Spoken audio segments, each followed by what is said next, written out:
Taltala link, ছোট থেকে বড় হিং। একটা আস্ত ঘরের মতো বড় হয়ে গেল। তালের ভেতরে ডাইনির সংসার।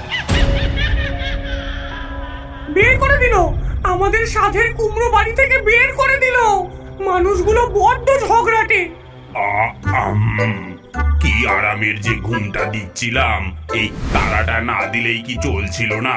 আমার কোমরের বাতটা চাগার দিয়ে উঠছে গো। ওরে বাবারে, ও মা, এবার আমরা কোথায় থাকবো? কুমড়োর ভেতরটা তো বেশ নরম ছিল। আর কুমড়ো নয়, দুদিন পরেই তো কেটে তরকারি বানিয়ে ফেলবে। গতবার লাউয়ের ভেতরে ছিলাম, সেটাও চাল কুমড়ো ভেবে কেটে নিল। আমাদের একটা পাকা পোক্ত বাড়ি চাই, এমন বাড়ি যা মানুষ খাবে না কিন্তু দেখতে সুন্দর। ভুতুড়ে পরিবার উড়তে উড়তে এসে পৌঁছালো হরিপদর বাড়ির উঠোনে। উঠোনের এক কোণে মাথা উঁচু করে দাঁড়িয়ে আছে এক বিশাল তাল গাছ। তার মাথায় ঝুলছে এক কাঁদি তাল, যার মধ্যে একটা বেশ বড় আর পাকা তাল। পেয়ে গেছি, ওই দেখ আমাদের নতুন বাড়ি। হ্যাঁ, তাল গাছ অত উঁচুতে আমি উঠতে পারবো না যে। তার চেয়ে চলো কোনো শেওড়া গাছেই থাকি। বাবা, তুমি তো দেখছি কুড়ের বাদশা। মা, চলো তো, ওই তাল গাছটাই আমার পছন্দ। দোতলা বাড়ির মতো লাগছে। ঠিক বলেছিস, আজ রাত থেকে ওটাই আমাদের নতুন ঠিকানা, তাল প্রসাদ। পরিকল্পনা মতো তিনজন হাওয়ায় ভেসে তাল গাছের মাথায় উঠল, কিন্তু ভূতনাথ সে পাকা তালটা ধরতে গিয়ে তার ধাক্কায় পাকা তালটা দুম করে উঠোনে পড়ে গেল। গেল গেল গেল, আমার তাল প্রাসাদ ভেঙে গেল যে। এখন আমাকে এই গাছের মগ ডালেই মনে হচ্ছে বাকি জীবনটা কাটাতে হবে। চুপ করো তো, আমি পেতনি। বেঁচে থাকতে বাড়ির চিন্তা করতে হবে না। পেতনি মাটিতে নেমে এলো। পড়া তালটার চারপাশে তিনবার ঘুরে বিড়বিড় করে কি জানি মন্ত্র পড়ল। তালতলা লিং, ছোট থেকে বড় হিং। অমনি সেই ছোট্ট তালটা বেলুনের মতো ফুলতে শুরু করলো। দেখতে দেখতে একটা আস্ত ঘরের মতো বড় হয়ে গেল। ভেতরে ঢোকার জন্য একটা গোল দরজাও পর্যন্ত তৈরি হয়ে গেল। ওয়াও মা, তুমি তো জাদুকর, কিন্তু ভেতরটা যে একদম ফাঁকা। ফাঁকা থাকবে কেন? তুই আছিস কি করতে? যা, হরিপদর বাড়ি থেকে কিছু জিনিসপত্র ধার করে নিয়ে আয়। এক্ষুনি ছুটে যাচ্ছি মা।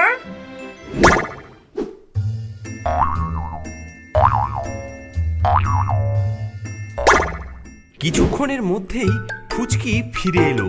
তার হাতে হরিপদর গা মোছার গামছা, ছেলের ছেঁড়া হাফ প্যান্ট, একটা ভাঙা টুল আর একটা তেলের খালি বোতল। সাব্বাস! এই গামছাটা দিয়ে জানলার পর্দা বানিয়ে দে, আর এই হাফ প্যান্টটা হবে আমাদের পাপোশ, আর এই তেলের বোতলটা ফুলদানি। আমাদের তাল সংসার এবার জমে যাবে। বাবা, তালের বড়া খাবো, তাল পাড়তে হবে যে। তাল তাল তো এখনো পাকেইনি রে। পেকেছে, আমি কাল রাতেও দেখেছি একটা কালো তাল ঝুলছিল গাছে।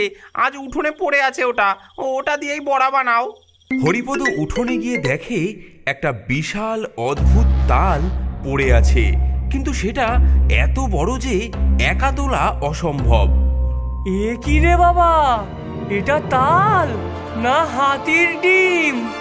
গাছে আরো আছে, দাঁড়া আমি পেরে আনছি। হরিপদ যেই না গাছে উঠতে গেছে, অমনি ভেতর থেকে পেতনি রেগে আগুন। ওই দেখো, লোকটা আমাদের বাকি ঘরগুলোকেও পেরে নিতে আসছে। যাও, ওকে আটকানোর ব্যবস্থা করো। হ্যাঁ, আমি না, আমার দ্বারা হবে না, তুমি কিছু করো। পেতনি রেগে গিয়ে নিজেই কাজে নামলো। হরিপদ যেই একটু উঠেছে, অমনি পেতনি ফু দিয়ে তাল গাছটাকে তেল তেলে বানিয়ে দিল। হরিপদ হরকাতে হরকাতে নিচে পড়ে গেল। উফ, বড্ড পিছল গাছটা। সে গামছা দিয়ে হাত পা মুছে আবার গাছে উঠতে লাগলো। এবার পেতনি একদল পিঁপড়ে তার গায়ে ছেড়ে দিল। ওরে বাবা, ওরে বাবা, এ কি ওরে বাবা রে, এই যে লাল পিঁপড়ে, এই পিঁপড়েগুলো কোথা থেকে এলো? ও বাবা গো, না, আজ আর তাল পারা হবে না। হরিপদ হাল ছেড়ে দিয়ে ঘরে ফিরে গেল। এদিকে তালবাড়ির ভেতর থেকে পেতনি, ভূতনাথ আর ফুচকি হি হি করে হাসতে লাগলো। কেমন ভেগেছে দেখো। আয় আয়। গোপালের কান্না থামাতে হরিপদ সেদিন সন্ধ্যাবেলায় বাজার থেকে দুটো পাকা তাল কিনে আনলো। রাত বাড়তেই হরিপদর স্ত্রী সারদা তালের বড়া ভাজতে শুরু করলো। গরম তেলে ছাড়া তালের বড়ার ম ম গন্ধে সারা বাড়ি ছড়িয়ে পড়ল। সেই গন্ধ হাওয়ায় ভেসে গিয়ে ঢুকলো তাল বাড়ির ভেতরে। আহ, ও বাবা গো, এ কিসের গন্ধ গো? আমার যে জিভে জল চলে এলো। মা, এটা তো তালের বড়ার গন্ধ। কি সুন্দর গন্ধ! আমার চাই মা, আমার এক্ষুনি চাই। মানুষগুলো আমাদের সামনে বড়া ভেজে আমাদেরই লোভ দেখাচ্ছে। এত বড় সাহস! এর প্রতিশোধ নিতেই হবে, আর বড়াগুলো আমাদেরই খেতে হবে। ভূতনাথ, তুমি যাও, গিয়ে মানুষের বাড়ির জানলায় দাঁড়িয়ে পেঁচার মতো ডাকো। ওরা ভয় পেয়ে অন্যদিকে মন দেবে। আর ফুচকি, তুই সেই সুযোগে রান্নাঘর থেকে বড়ার বাটিটা নিয়ে আসবি। হ্যাঁ, আমি যদি ধরা পড়ে যাই? কিচ্ছু হবে না, যাও তুমি। ভূতনাথ ভয়ে ভয়ে গিয়ে জানলার ধারে দাঁড়িয়ে পেঁচার মতন ডাকতে শুরু করলো। ভূতম, ভূতম, ভূতম, ভূতম। কিন্তু তার গলাটা এতই ফ্যাস ফ্যাসে ছিল যে শুনে মনে হচ্ছিল কেউ যেন কাঁসছে। হ্যাঁ গো, শুনছো? বাইরে কে যেন কাশছে, নিশ্চয়ই ঠান্ডা লেগেছে কারো। এই সুযোগে ফুচকি ইঁদুরের মতো নিঃশব্দে রান্নাঘরে ঢুকে পড়ল। গরম বড়ার বাটিটা তুলে নিয়ে এক দৌড়ে সে তাল বাড়িতে ঢুকে পড়ল। মা, মা, এনে ফেলেছি মা। তিনজনে মিলে গরম গরম তালের বড়া খেতে লাগলো। কি স্বাদ!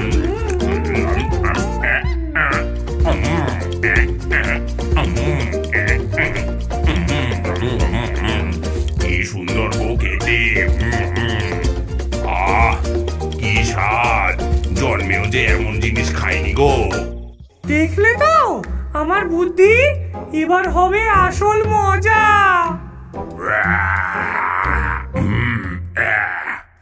কি জিনিস খেলাম গো গিন্নি, পেটটা ভরতেই দেখি শরীরে কেমন সুর খেলতে শুরু করেছে। আমার তো নাচতে ইচ্ছা করছে মা। অনেকদিন মানুষের ভয় দেখে নাচিনি। পেতনির শয়তানি দৃষ্টি গিয়ে পড়ল হরিপদর বাড়ির টিনের চালের ওপর। চাঁদের আলোয় ওটা একটা রূপালী মঞ্চের মতো দেখাচ্ছিল। নাচবি? শুধু নাচবি কেন রে? গান বাজনা হবে, জলসা হবে, সব হবে। বাজনা? বাজনা কোথায় পাবো মা? ওই দেখ, ওই তো আমাদের বিশাল ঢাক। আর এই যে উঠোন ভর্তি নুড়ি পাথর, এগুলো হলো আমাদের বাজনার কাঠি।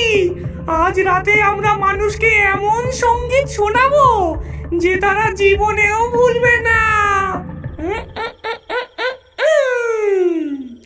আমি হলাম মূল গায়ক। সবচেয়ে বড় পাথরটা আমার, আমি দেব তাল। আর আমি দেবো ঝুমুর। এই ছোট ছোট নুড়িগুলো, এগুলো আমার।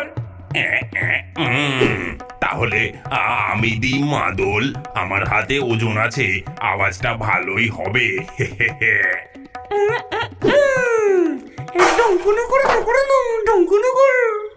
হ্যাঁ, এ কিসের শব্দ? বাজ পড়লো নাকি গিন্নি? ওয়াও মা, কি সুন্দর শব্দ! এটা তো সবে শুরু রে, আসল জলসা তো এখনো বাকি। চল সবাই একসাথে।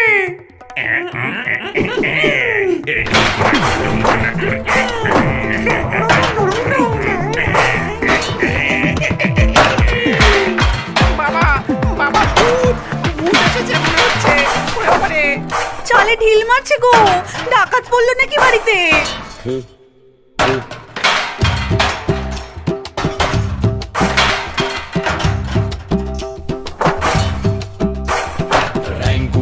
বাদ্যি বাজে ভূতের নাচন মাঝ রাতে, মানুষ ঘুমায় ভয়ে ভয়ে, মোদের ভারী মজা তাতে।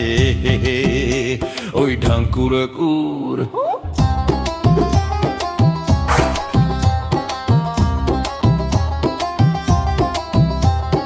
বড় পাথর আমার হাতে, দিচ্ছি কেমন রাত্রিবেলা, ওদের বুকে ভয় জমাতে, এই তো আমার আসল খেলা। ঢুলুক কুরকুর কুরুক কুরকুর কুরুক কুরকুর ঢুলুম ডুম। বাদ্যি বাজে ভূতের নাচন মাঝ রাতে, মানুষ ঘুমায় ভয়ে ভয়ে, মোদের ভারী মজা তাতে।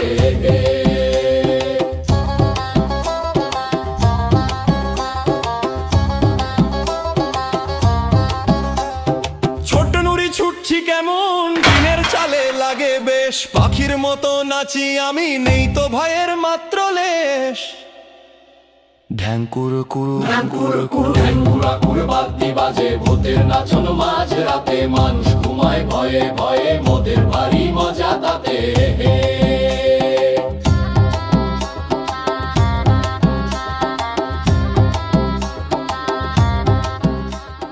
পূবের আকাশে প্রথম আলোর রেখা দেখা দিতেই তারা তাদের কনসার্ট শেষ করে। এই তো শান্তি, মানুষের ভয় আর আমাদের উল্লাস। আজকের রাতটা সার্থক হলো। আমি বুঝেছি, এই কাণ্ড ওই উঠোনের তালটারি। ওটা সাধারণ তাল নয় গো, আজ রাতেই ওটার বিহিত করতে হবে। কিন্তু কিভাবে? ভূতেরা সর্ষে আর লোহা ভয় পায়। আজ অমাবস্যা, আজ রাতে আমরা সারা উঠোনে মন্ত্র পড়া সর্ষে ছড়িয়ে দেব, আর তালটার চারপাশে গরম লোহার শিক পুঁতে দেব। দেখব ভূত কোথায় পালায়। তারা স্বামী স্ত্রী মিলে ফিসফিস করে পরিকল্পনা করছিল, কিন্তু তারা জানতো না ফুচকি তাদের ঘরের জানলার নিচে কান পেতে সব শুনছিল। সে দৌড়ে গিয়ে তার মাকে সব বলে দিল। সর্বনাশ! সর্ষে ছড়ালে তো আমরা এই তালবাড়ি থেকে বেরোতেই পারবো না। আর গরম লোহা, ওরে বাবা গো! তাহলে চলো চলো গিন্নি, শিগগির পালাই। পালাবো কেন? লড়াই হবে, বুদ্ধির লড়াই। ফুচকি, তুই আজ রাতেই তোর মামদো মামা আর স্কন্ধ কাটা দাদুকে ডেকে আন। ওদের সাহায্য লাগবে। মানুষ চালাক হতে পারে, কিন্তু আমরা হলাম ভূতের রাজা। মাঝরাত হরিপদ আর সারদা এক বাটি ভর্তি মন্ত্র পড়া সর্ষে নিয়ে বের হলো। আয় ভূত, আয় আয় পেতনি, আয় ব্রহ্মদৈত্য, যে যেখানে আছিস আয়। তার কথা শেষ হওয়ার আগেই উঠোনের কোণে একটা ছায়া মূর্তি নাচতে শুরু করলো। তার মাথা নেই, শুধু দুটো হাত আর দুটো পা নড়ে চলেছে। এটা স্কন্ধ কাটা। তাকে দেখে সারদা ভয়ে চিৎকার করে উঠল। এই সুযোগে অন্যদিক থেকে বেরিয়ে এলো এক লম্বা দাড়িওয়ালা মামদো ভূত। সে হিন্দু মন্ত্রকে ভয় পায় না।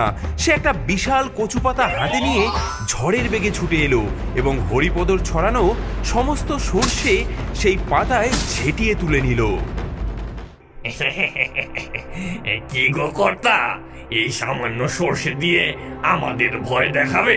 হ্যাঁ, পেতনি, ভূতনাথ আর ফুচকি তাদের তালবাড়ি থেকে এই দৃশ্য দেখে আনন্দে হাততালি দিতে লাগলো। মানুষের প্রথম পরিকল্পনা একেবারে মাঠে মারা গেল। মামা জিতে গেছে, মামা জিতে গেছে। বললাম না, মানুষ চালাক হলে আমরা হলাম তাদের ওপরের চালাক। আর পারা যাচ্ছে না সারদা, এরা সাধারণ ভূত নয় গো, এরা রীতিমতো সংঘবদ্ধ দল। সর্ষে, লোহা, মন্ত্র কিছুতেই কাজ হলো না। বাড়িটা ছেড়ে দিয়েই পালাতে হবে মনে হচ্ছে। পালাবো কেন? ভূতের সবচেয়ে বড় শক্তি কি বলো তো? তাদের ভুতুরে ক্ষমতা? না, তাদের সবচেয়ে বড় শক্তি হলো মানুষের ভয়। মানুষ ভয় পায় বলেই তারা ভূত। যদি মানুষ ভয় পাওয়া বন্ধ করে দেয়, যদি উল্টে তাদেরই কাণ্ড কারখানাগুলো উপভোগ করতে শুরু করে, তাহলে কি হবে বলো তো? মানে কি বলতে চাও তুমি? মানেটা আজ রাতেই বুঝতে পারবে। আজ আমরা ভূতেদের সঙ্গে একটু অভিনয় করব। মাঝরাত তালবাড়ির ভেতর থেকে পেতনি, ভূতনাথ আর ফুচকি উকি মেরে দেখছে আজ মানুষগুলো কি করে। তারা ধরেই নিয়েছে আজকেও নতুন কোনো কান্নাকাটি বা ভয়ের দৃশ্য দেখা যাবে। কিন্তু তারা যা দেখলো তাতে তিনজনেরই চোখ গোল গোল হয়ে গেল। হরিপদ আর সারদা উঠোনে একটা মাদুর পেতে বসে আছে এবং হাসি মুখে তালবাড়িটার দিকে তাকিয়ে আছে। আহা, কি চমৎকার প্রতিবেশী পেয়েছি আমরা।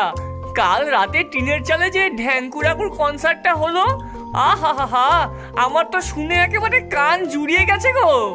ঠিক বলেছ গো, পয়সা খরচা করে যাত্রাপালা দেখতে যাওয়ার কি দরকার? আমাদের বাড়িতেই তো রোজ রাতে উঠোনে এরকম বিনোদনের ব্যবস্থা। আমি তো ভাবছি কাল থেকে পাড়ার সবাইকে ডেকে আনবো এরকম মজা দেখতে। এই কথা শুনে তালবাড়ির ভেতরে থাকা তিন ভূতের মুখ দিয়ে আর কথা সরছে না। মা, ওরা আমাদের বাজনা শুনে খুশি হয়েছে, প্রশংসা করছে দেখি। আমি তো আগেই বলেছিলাম আমার পেঁচার ডাকটা দারুণ, অস্কার পাওয়ার মতো, কিন্তু এরা তো টিনের শব্দের প্রশংসা করছে। চুপ করো তো, নিশ্চয়ই কোনো চাল আছে এর মধ্যে। মানুষ কখনো ভূতের ভয়ে আনন্দ পায় না, ভয় পাবে, কাঁদবে, পালাবে, এটাই তো নিয়ম। বিষয়টা পরীক্ষা করার জন্য পেতনি ফুচকিকে ইশারা করলো। ফুচকি সাথে সাথে একটা বড় পাথর নিয়ে ঢ্যাম করে টিনের চালে মারলো। বাইরে থেকে হরিপদ আর সারদা হাততালি দিয়ে উঠলো। বাহ বাহ বাহ বাহ বাহ বাহ, এই তো শুরু হয়েছে, এই তো বেশ দারুণ মজা লাগছে। আরেকটা হোক, আরেকটা হোক। এবার পেতনি নিজেই একটা বিকট হাসি হাসলো, যা শুনে সাধারণ মানুষের বুকের রক্ত হিম হয়ে যাওয়ার কথা।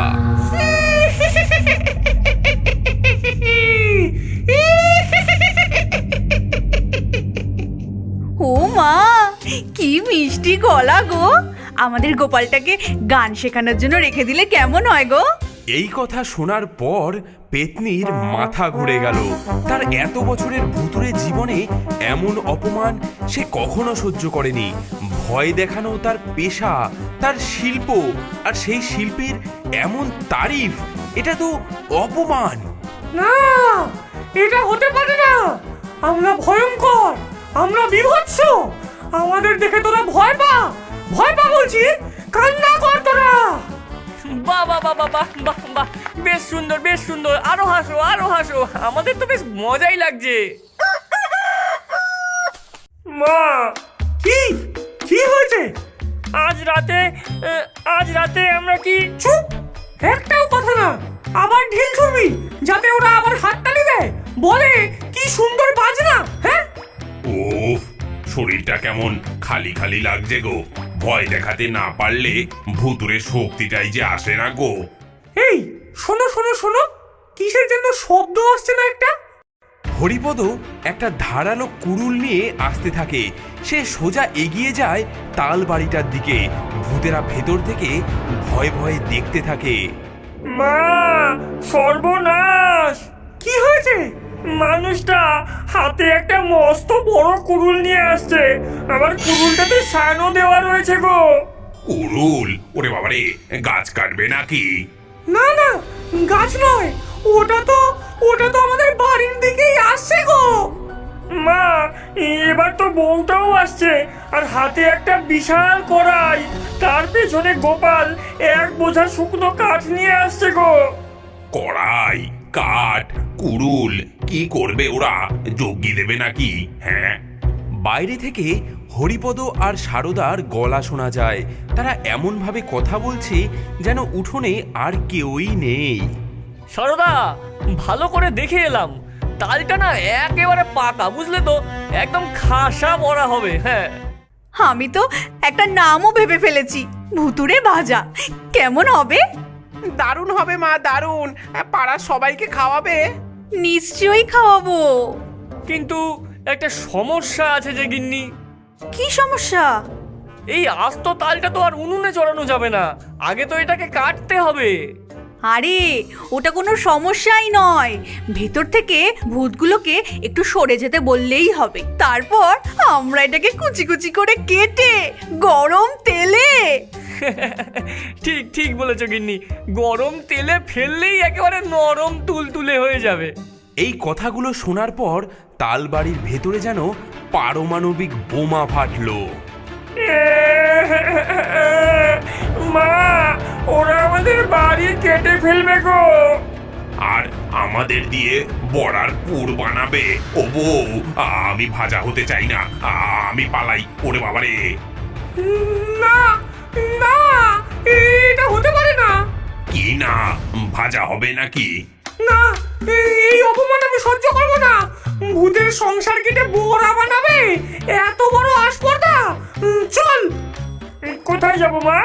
আরে যেদিকে দু চোখ যায় আমাদের সাথে গামছাটা নে, আর ওই ওই পাপোশটাও নে। তোর ভাঙা টুলটা যেন ভুলিস না। চল, আর এক মুহূর্তও এখানে নয়। সারদা, সারদা বেরোচ্ছে ওরা, দেখো দেখো। হ্যাঁ, হাসি চাপো, একদম হাসবে না। প্রথমে ফুচকি, তারপর ভূতনাথ আর শেষে পেতনি, তিনজন তাদের চোরাই মালপত্র বগলে চেপে পড়ি কি মরি করে দৌড়ে সেই তালের ভেতর থেকে বেরোলো। ভেবেছিস কি খুব জিতলি? দাঁড়া, আসবো, আমরা আবার ফিরে আসবো। যাক, আপদ বিদেয় হলো। দেখলে তো, বুদ্ধির কাছে ভূতের চালাকি কোনোদিনও টেকে না। মা, আমাদের বাড়িটা ভেঙে দিল, এবার আমরা কোথায় থাকবো? আবার সেই গাছে ঝুলে ঝুলে থাকতে হবে। কোথায় থাকবো সেটা দেখার জন্য তো তোমাদের সবাইকে নজর রাখতে হবে ক্ষীরের পুতুলের পরবর্তী ভিডিওর ওপর। বন্ধুরা, আগের ভিডিওতে যারা কমেন্ট করে জিতেছেন তাদের নামগুলি হলো অগ্নিমিত্র, মামুনি, বিপ্লব, জয়, শর্মিতা, তারিন, মিলন, সাবিকুন নাহার, সজীব, তামিম, সৌমিতা চন্দা, সৌরভ আর অভি, অনিকেত, আরিফুল মণ্ডল। আপনার নামেও যদি কার্টুন তৈরি করতে চান তাহলে এই ভিডিওটিতে লাইক করে এবং চ্যানেলটি সাবস্ক্রাইব করে আপনার নামটি কমেন্টে লিখুন। বাদ্যি বাজে ভূতের নাচন মাঝ রাতে, মানুষ ঘুমায় ভয়ে ভয়ে, মোদের ভারী মজা তাতে।